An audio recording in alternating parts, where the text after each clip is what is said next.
ओ नारायण, राधे राधे।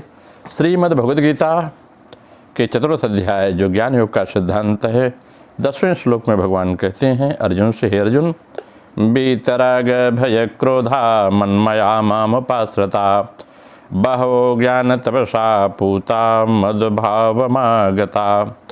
कहते हैं कि राग, भय और क्रोध से सर्वथा रहित जो मुझ में तल्लीन है, मेरे ही आश्रित हैं तथा ज्ञान रूप तप से पवित्र हुए बहुत से भक्त मेरे स्वरूप को प्राप्त हो चुके हैं। बीतराग भय क्रोधा मन मया मोपाश्रिता, मुझे प्राप्त कर चुके हैं। कहते हैं बीतराग भय क्रोधा मतलब परमात्मा से विमुख होने पर नाशवान पदार्थों में राग होता है, और राग से फिर प्राप्त में ममता और अप्राप्त में कामना उत्पन्न होती है। राग वाले प्रिय पदार्थों की प्राप्त होने पर तो लोभ होता है, पर उसकी प्राप्ति न हो, बाधा पहुँचे तब क्रोध होता है।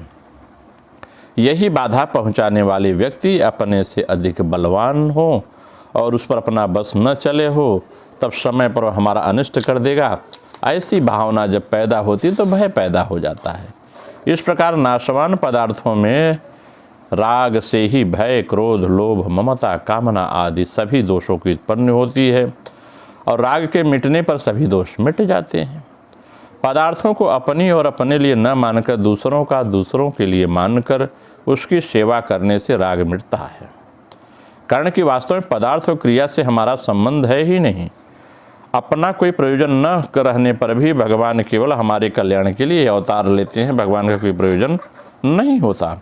कारण वे प्राणी मात्र के परम सुहृद हैं और उनकी संपूर्ण क्रियाएं मात्र जीवों के कल्याण के लिए होती हैं। इस प्रकार भगवान की परम सुहृद सत्ता, दृढ़ विश्वास होने से भगवान में आकर्षण हो जाता है, और भगवान में आकर्षण होने से संसार का आकर्षण माने राग मिट जाता है व्यक्ति का। और बचपन में बालकों का कंकड़ पत्थर में आकर्षण होता है, वे उससे खेलते हैं, खेल खेल में कंकड़ पत्थर के लड़ पड़ते हैं, और यह कहता है कि मेरा है, दूसरा कहता है मेरा है। इस प्रकार गली में पड़े हुए कंकड़ पत्थर में उसका आकर्षण होता है, परंतु जब बड़ा हो जाता है तो गली के पड़े हुए उन कंकड़ पत्थरों में उसका कोई राग नहीं रह जाता है, कोई महत्ता नहीं देखी दी जाती, आकर्षण नहीं होता, और रुपयों में आकर्षण हो जाता है। और रुपयों में आकर्षण होने से कंकड़ पत्थर में खिलौनों की कोई महत्ता नहीं होती बड़े होने पर। ऐसे ही जब मनुष्य की परमात्मा में लगन लग जाती है, तब उसके लिए संसार के रुपये और सब पदार्थ आकर्षण न रहकर फीके पड़ जाते हैं। उसका संसार में आकर्षण राग मिट जाता है। राग मिटते ही भय और क्रोध दोनों मिट जाते हैं, क्योंकि ये दोनों राग के आश्रित हैं, भय और क्रोध। भगवान के जन्म और कर्म की दिव्यता को तत्व से जानने से मनुष्य की भगवान में प्रियता हो जाती है। प्रियता होने से भगवान के शरण में हम हो जाते हैं, और शरण होने से भगवानमय हम हो जाते हैं। सांसारिक भोगों में आकर्षण वाले मनुष्य भोगों की कामनाओं में तन्मय रहते हैं, और भगवान में आकर्षण होने वाले मनुष्य भगवान में तन्मय हो जाते हैं। हर समय भगवान में ही तल्लीन रहते हैं। उनके विचारों, आचरणों आदि में भगवान की ही मुख्यता रहती है। बिना भगवान को भोग लगाए न खाते हैं, न पीते हैं, न उठते हैं, न बैठते हैं। ये भगवत धर्म की विशेषता कही जाती है। मानो उनका अपनी कोई सत्ता नहीं है, सब भगवती सत्ता ही मानी जाती है। किसी न किसी का आश्रय लिए बिना मनुष्य रह नहीं सकता। भगवान का अंश जीव भगवान से विमुख होकर दूसरे का आश्रय लेता है तो आश्रय टिकता नहीं बल्कि मिटता है। तो ईश्वर अंश जीव य विनाशी। धन आदि नाशवान पदार्थों का आश्रय जो है पतन कराने वाला होता है। इतना नहीं, शुभ कर्मों को करने में बुद्धि का, भगवत प्राप्ति के साधनों का, भोग और संग्रह के त्याग का आश्रय करने में भगवत प्राप्ति में देरी लगती है। जब तक मनुष्य स्वयं भगवान को आश्रित नहीं हो जाता, तब तक उसी की पराधीनता मिटती नहीं है और दुख पाता ही रहता है। संसार के पदार्थों में मनुष्य का आकर्षण और आश्रय अलग अलग होता है। जैसे मनुष्य का आकर्षण तो स्त्री पुत्र आदि में होता है और आश्रय बड़ों का होता है, परंतु भगवान में लगे हुए मनुष्य का भगवान में ही आकर्षण होता है और भगवान का ही आश्रय रहता है, क्योंकि प्रिय से प्रिय भी भगवान है और बड़े से बड़े भी भगवान ही हैं। यद्यपि ज्ञान योग यानी सांख्य निष्ठा जो से भी मनुष्य पवित्र हो सकता है, तथापि वहाँ भगवान के जन्म कर्म की दिव्यता को तत्व से जानने को ज्ञान कहा गया है। इस ज्ञान से मनुष्य पवित्र होता है, क्योंकि भगवान पवित्रों से भी पवित्र हैं। भगवान का ही अंश होने से जीव में ही स्वतः स्वाभाविक पवित्रता है। चेतन अमल सहज सुख राशि। नाशवान पदार्थों को महत्व देने से, उसको अपना मानने से अपवित्र हो जाता है जीव, क्योंकि नाशवान पदार्थों की ममता ही मल है, यही अपवित्रता है।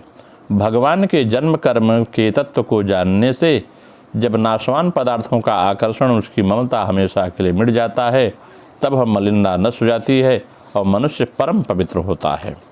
इस प्रकार नाशवान वस्तुओं को अपनी और अपने लिए न मानना ज्ञान तप है, जिससे मनुष्य परम पवित्र हो जाता है। जितने भी तप हैं उन सबसे बढ़कर यही ज्ञान तप है, जो नाशवान पदार्थ में अपने नहीं है।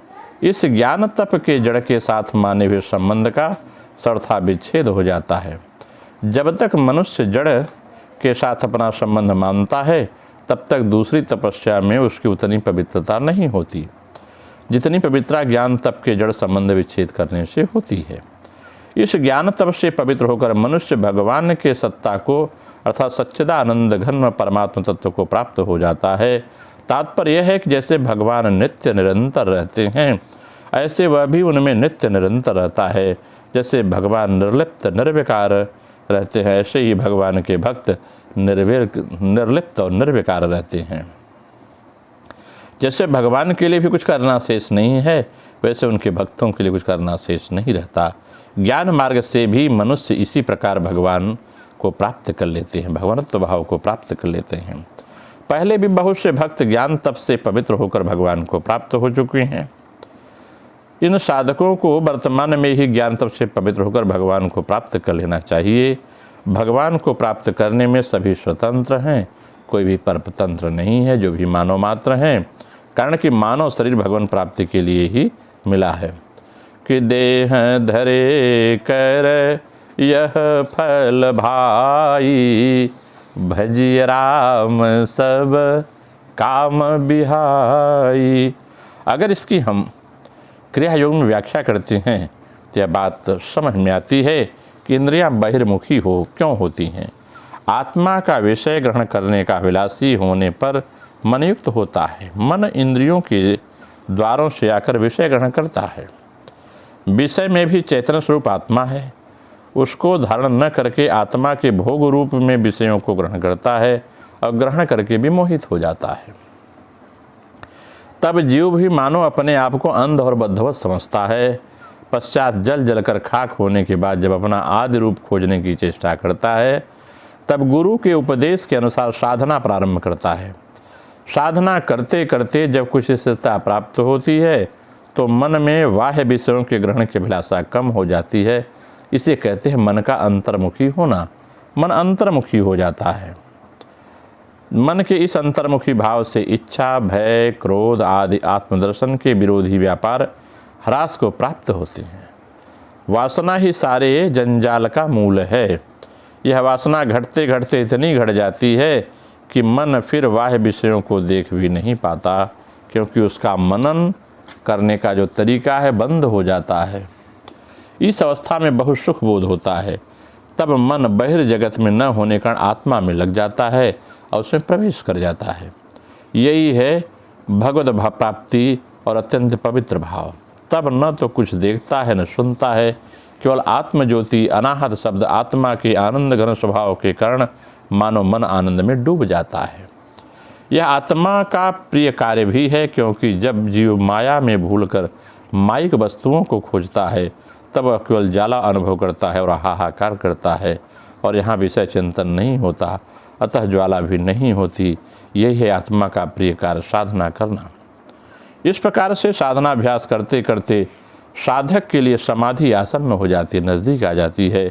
इस समाधि या क्रिया की परावस्था को प्राप्त कर जीव शिव हो जाता है, त्रिताप के बदले परमानंद के सागर में डूब जाता है।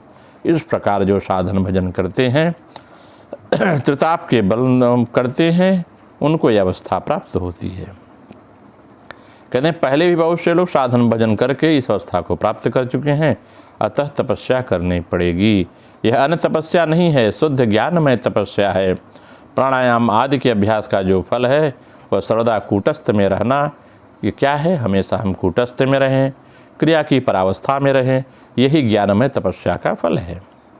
परमात्मा के साथ अपने को अभिन्न रूप से जानना ही तपस्या का सर्वोत्तम फल है।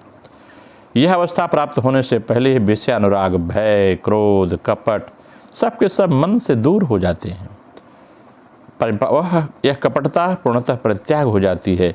जब यह सब भाव न रहें तब समझना चाहिए ज्ञान में तपस्या पूर्ण हो गई है, परमात्मा में पूर्ण शरणागति प्राप्त हो गई है। अतएव मद भाव मागता है, विशुद्ध सच्चिदानंद घन रूप जो मद्रूपत्व तत्व है, मोक्ष है, वह प्राप्त हो गया है। ऐसा भाव समझ जाना चाहिए कि हम मोक्ष पद के अधिकारी हो गए हैं। नमो नारायण। राधे राधे। आप सबका मंगल हो।